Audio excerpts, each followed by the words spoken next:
예수님께서는 여러 고을을 또 마을을 돌아다니시면서 복음을 전파하셨습니다.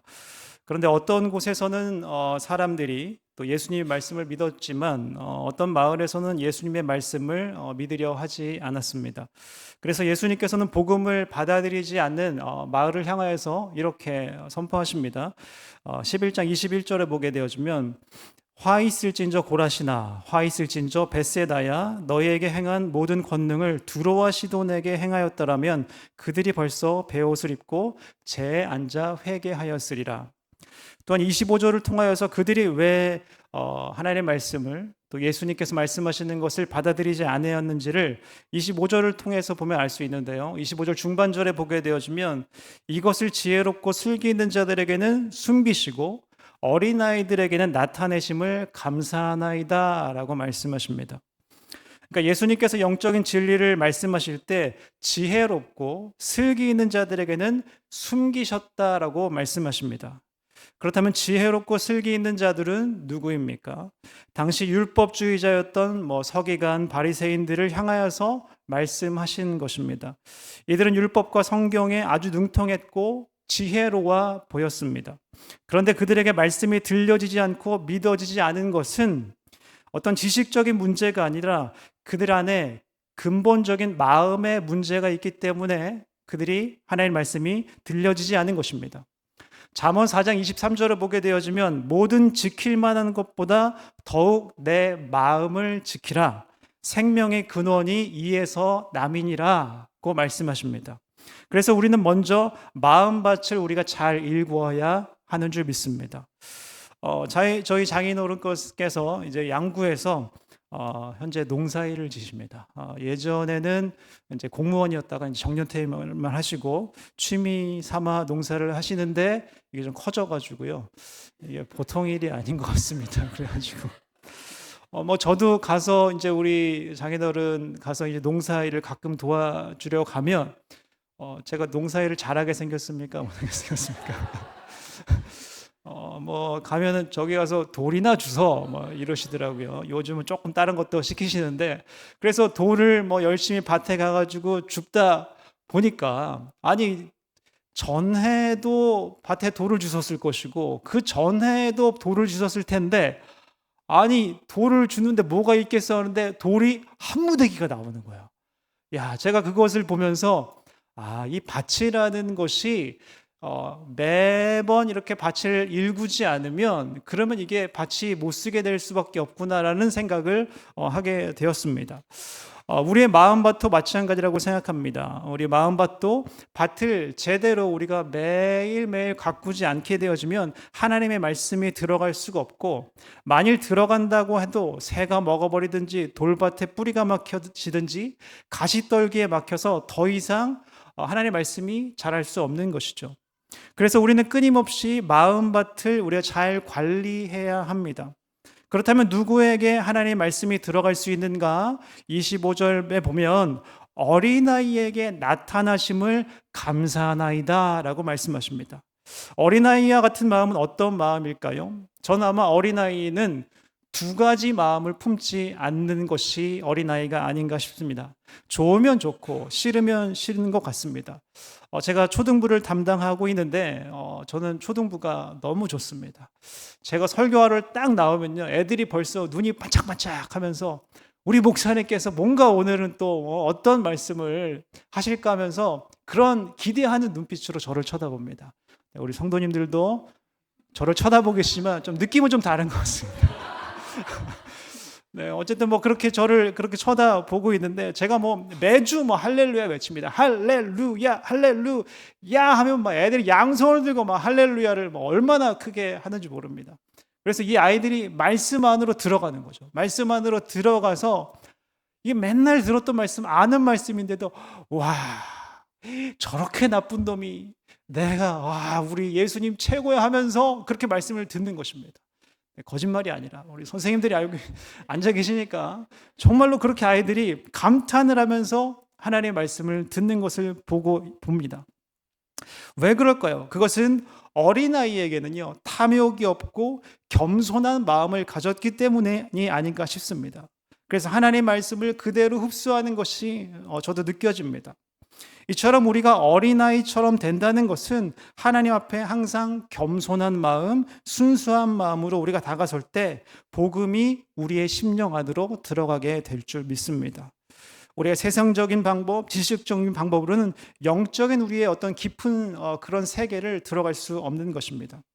이처럼 영적인 어둠에 사로잡힌 사람들에게 예수님께서는 이렇게 초청하시는 것입니다. 자, 우리가 28절 함께 읽겠습니다. 시작. 수고하고 무거운 짐진 자들아 다 내게로 오라. 내가 너희를 쉬게 하리라. 아멘.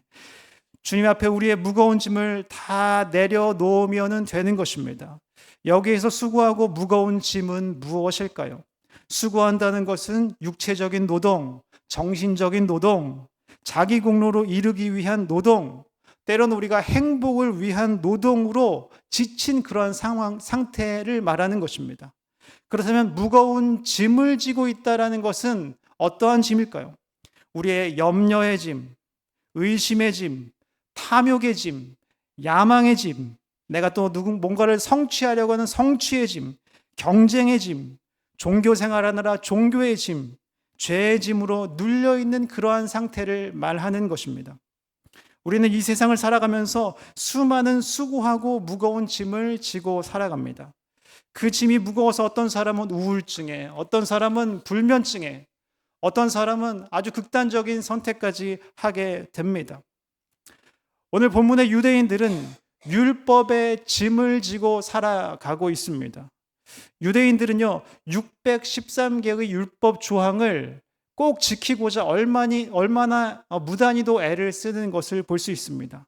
안식일에 밥을 하면 안 되니까 전날 밥을 해야 되고, 또 짐승을 타면 안 되고, 몇 걸음 이상 걸으면 안 되고, 엘리베이터 타는데 몇 층 누르는 것도 일하는 것이기 때문에 누르는 사람을 만들어 두는 것이죠.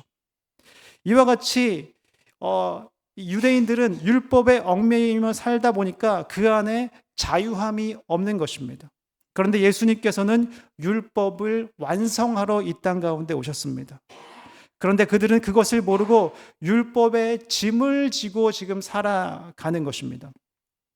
그러한 유대주의자들을 향하여서 이제는 그러한 수고하고 무거운 짐을 내려놓으라고 말씀하십니다. 그렇게 할 때에 주어지는 것이 무엇입니까? 바로 내가 너희를 쉬게 하리라는 말씀입니다. 참된 안식이 주어지는 것입니다. 그렇다면 진정한 안식은 어디에서 누릴 수가 있을까요? 우리가 29절 함께 읽겠습니다. 시작. 나는 마음이 온유하고 겸손하니 나의 멍에를 메고 내게 배우라. 아멘. 여러분, 여기서 누구의 멍에를 메라고 합니까?